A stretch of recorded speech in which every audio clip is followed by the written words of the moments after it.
आज की हम इस वीडियो में तुम्हें दो दोस्तों की कहानी बताएंगे जो कि दोनों लड़कियां हैं और उन दोनों की दोस्ती इतनी गहरी थी कि दोनों एक दूसरे के लिए जान भी दे सकती थी। उन दोनों की दोस्ती के बीच में दरार भी आया और उन दरारों के चक्कर में 2 से 3 लोगों की, निर्दोष लोगों की हत्या हो जाती है।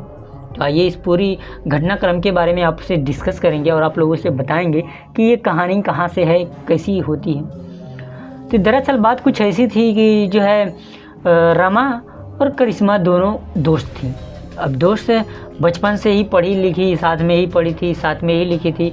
और रमा की थोड़ी एज ज़्यादा थी और करिश्मा की एज थोड़ी कम थी। मतलब कि अगर रमा 14 साल की रही होगी तो करिश्मा तकरीबन 8 से 9 साल 7 साल यही रही होगी। अब इस तरह का सिचुएशन था, इस तरह का मामला था। अब दोनों धीरे धीरे पढ़ती हैं। अब रमा की शादी हो जाती है। अब रमा की शादी हो जाती है, उसके बाद भी जो करिश्मा थी वो उससे मिलने जाया करती थी। अब रमा की उम्र लगभग 21 से 22 साल थी और जो है करिश्मा की उम्र लगभग वही 16 से 17 साल की उम्र लगभग रही होगी। अब इस तरह से जो है वो दोनों मिलते रहते थे कि जैसे मानो दोनों बहन हैं। अब दोस्तों में अब उसके जो पति थे धीरे धीरे उन लोगों से कोई प्रॉब्लम तब तो नहीं थी। धीरे धीरे सिलसिला बढ़ता गया और उन दोनों की दोस्ती इतनी गहरी थी, बहुत ज़्यादा। वो दोनों हमेशा बराबर मिला करते थे। और ये जो करिश्मा थी इसको पुलिस बनने का काफ़ी ज़्यादा शौक़ था। अब पुलिस बनने का काफ़ी ज़्यादा शौक़ था तो इस वजह से वो अपने आप को पुलिस के रूप में ही देखा करती थी और अपनी दोस्त से अपने पूरे ख़यालात के बारे में जो है बता दिया करती थी। क्योंकि दोनों ही लोअर मिडिल क्लास फैमिली से थे तो वो अपने दोस्त से, जो उसके पति थे, थोड़े अच्छे कमाने धमाने वाले थे।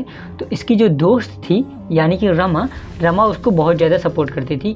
और इसके करिश्मा के घर वाले काफ़ी ज़्यादा लोअर मिडिल क्लास फैमिली से थे क्योंकि करिश्मा का कोई भाई नहीं था, उसके पिता ही सिर्फ थे। तो ये पुलिस बनना चाहते थे ताकि वो अपने फैमिली को प्रोटेक्ट कर सके, अपने फैमिली को आगे की तरफ बढ़ा सके। ठीक है। अब इस तरह से वो अपना मेहनत करती रहती है, तैयारी करती रहती है। धीरे धीरे वो जो है एग्ज़ाम पास कर लेती है और वो जो है उसकी पोस्टिंग पुलिस में भर्ती वो हो जाती है। अब धीरे धीरे मामला बढ़ते जाता है। पुलिस बनने के बावजूद भी वो अपनी दोस्त के साथ मिलते जुलते रहा करती थी। लेकिन जब उसके पति को पता चलता है कि उसकी जो दोस्त है यानी कि रमा की जो दोस्त है वो पुलिस वाली है, अब पुलिस वाली है तो इसलिए उसका जो कारोबार था उसमें 2 नंबर के भी काम थे। तो शायद उसको शक भी हो सकता था, पुलिस वाली थी इस वजह से। तो वो अपनी पत्नी को साफ साफ मना कर देता है कि तुम करिश्मा से अब नहीं मिलोगी, अगर तुम मिलोगी तो मैं उसको ही जान से मरवा दूंगा। अब यह सब सुन करके उसकी जो पत्नी थी यानी कि रमा अपने दोस्त से ब्रेकअप करने की सोचती हैं कि हम करिश्मा को साफ साफ बता देंगे कि तुम हमसे ना मिला करो। लेकिन भाई दोस्त है, कहाँ मानने वाले।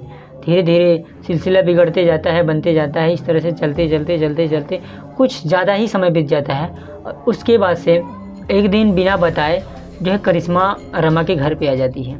अब घर पे आती है तो देखती है रमा है, लेकिन रमा उससे गुस्से में बात नहीं करती है और बेचारी वो बहुत ज़्यादा रूठ सी जाती है। और करिश्मा हैरान सी हो जाती है कि रमा को हुआ क्या है और मेरा साथ क्यों नहीं दे रही है, वो मुझसे बातें क्यों नहीं कर रही है। धीरे धीरे वो रमा क्या करती है, उसको वहाँ से हमेशा के लिए जाने के लिए बोलती है और बोलती है कि तुम कभी भी मेरे पास मत आना और ना ही तुम कभी भी मुझसे बात करना। अब यह सब सुन करके उसके रोंगटे खड़े हो जाते हैं यानी कि करिश्मा के, और करिश्मा बेचारी रोने लग जाती है और रोते हुए बाहर निकलती है और चली जाती है। तभी उसके पति को पता चलता है कि उसकी जो दोस्त थी यानी कि करिश्मा वो डायरेक्ट वर्दी में ही आई थी और वो पुलिस उसके घर आई थी। तो शायद उसके काले कारनामों के बारे में पता चल गया है। अब यह सब सोच करके वो क्या करता है कि उसका यानी कि करिश्मा का पीछा करता है और उसके पीछे गुंडों को लगवा देता है। धीरे धीरे अब करिश्मा आती है और क्योंकि सीनियर थी सबसे तो वो वहीं पर बीच में भीड़ में मिल जाती है 2-3 और पुलिस वाली अपनी दोस्तों के साथ। फिर वहाँ पे तीन लोग थी, तीनों पुलिस वाली के साथ मिल जाती है। उसके बाद से वो अपना कहीं और चली जाती है और वहाँ पे 3 पुलिस वालियाँ खड़ी होती हैं, जिसमें से 2 लोग इधर साइड में आ जाती हैं कि तभी वो गुंडे उन्हीं दोनों को जो है पकड़ किडनैप कर लेते हैं और उनको हत्या कर देते हैं। उन दोनों पुलिस वाली लड़कियों की हत्या कर देते हैं, बेरहमी से हत्या कर देते हैं। अब यह सब जब करिश्मा को पता चलता है कि उनके स्टाफ की किसी गुंडे ने हत्या कर दी है, करिश्मा चुपचाप नहीं बैठती है और धीरे धीरे सिलसिला बढ़ते जाता है, बढ़ते जाता है, बढ़ते जाता है, बढ़ते जाता है। उसका जो पति था उसके ऊपर जुल्म ढा रहा था, मतलब यानी कि रमा का जो पति था उसके ऊपर जुल्म ढा रहा था कि तुम कभी भी उस पुलिस वाली से नहीं मिलोगी, अगर मिलोगी तो तुम्हारी यही हालत होगी। उसकी फ़ोन छीन लिया जाता है, उसे पागल करने की दवा खिलाया जाता है, मतलब कि एक्सेट्रा एक्सेट्रा एक्सेट्रा, समझ रहे हो ना। और उन दोनों की दोस्ती गहरी इतनी ज़्यादा थी कि हर किसी को पता था, लेकिन करिश्मा कहाँ चुप बैठने वाली थी, क्योंकि उसके 2 स्टाफों की हत्या हुई थी। अब धीरे धीरे पता चलता है और वो अपना जांच पड़ताल करती है कि कोई 2 गुंडे थे जिन्होंने हत्या कराया है। उन दोनों को जब करिश्मा धर लेती है और पकड़ करके उनकी खूब अच्छे से धुलाई करती है। धुलाई करने के बाद से वो लोग साफ साफ सच्चाई उगल देते हैं कि रमा का पति था।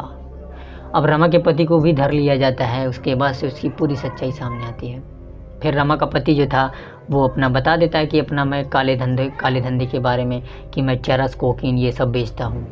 अभी ऐसा जब उसके पति मतलब जो है गांजा वगैरह ये सारी चीज़ें, मतलब 2 नंबर के काम करता हूँ, और ऐसा सीन है। फिर उसकी जो पत्नी थी उसे भी बुलाया जाता है। उसके सामने उसके पति का पूरा नकाब जो है खोला जाता है और करिश्मा उसके पति की नकाब जो खोल देती है। फिर उन दोनों में फिर से वही प्यार, वही मोहब्बत आ जाती है। लेकिन इन दोनों के चक्कर में 2 निर्दोष लोगों की हत्या हो गई और उनके परिवार वालों को भाई क्या बीत रही होगी। इस कहानी से आपको क्या सीख मिलती है, आप लोग कमेंट बॉक्स में कमेंट करके बताना। और यह क्राइम इस तरह का हो रहा है, मैं पहले ही बता दे रहा हूँ, क्योंकि भाई राजनेताओं का ऐसा चल रहा है। जैसे कि अभी ट्रेनी डॉक्टर के साथ ऐसा हुआ है, लेकिन उस केस को दबा दिया गया है। अभी आप समझ रहे हो ना, अब उस ट्रेनी डॉक्टर के साथ ऐसा हो गया, फिर इस ऐसे ना जाने कितने लोगों के साथ होगा। लेकिन इसलिए हम इस वीडियो को बनाने का सिर्फ हमारा इतना ही मकसद है कि आप लोगों के दिल को ठेस ना पहुँचे और आप लोग अवेयर हो सके, आप लोग जागरूक हो सकें। हमारे इस वीडियो को बनाने का इतना मकसद है कि आप लोग जागरूक हो सकें। हमारे इस वीडियो को बनाने का मकसद किसी के दिल को ठेस पहुंचाना बिल्कुल भी नहीं है। बाकी जो कहानी थी इससे आपको क्या सीख मिलती है आप कमेंट बॉक्स में कमेंट करके बता देना। फ़िलहाल मुझे इस कहानी को सुना करके इतना अच्छा लगा कि आप लोग ताकि जागरूक हो सके, इस तरह से किसी पर भी आप भरोसा नहीं कर पाएंगे। चलिए इस कहानी को हम यहीं पे एंड करते हैं। आई होप आपको पसंद आई होगी। लाइक कर देना, शेयर कर देना। बस आज के लिए इतना ही। Jai Hind, Vande Mataram, bye bye, take care, love you all.